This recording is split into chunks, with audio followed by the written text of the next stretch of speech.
If you've archived a job by accident and now you want it back, then you can always restore the archived job back to its former state.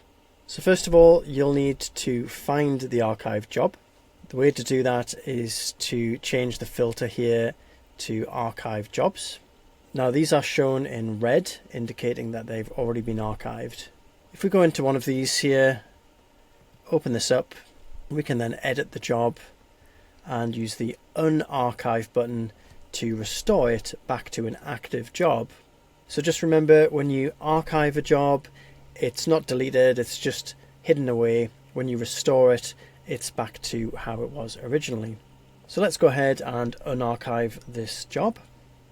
And you'll see if I go back to the jobs list, we're looking at 757 here. It's no longer appearing in the archive jobs.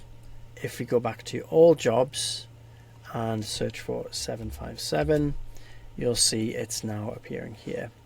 Also, if we were to check the audit history of this job, the way you do that is to go into here and edit the job again and click View Audit.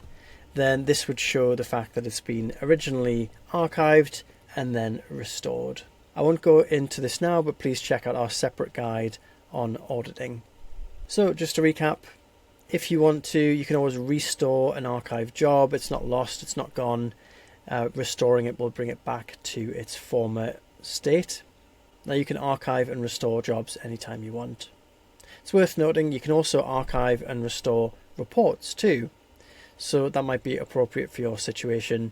Please check out our guides on that if you get a chance.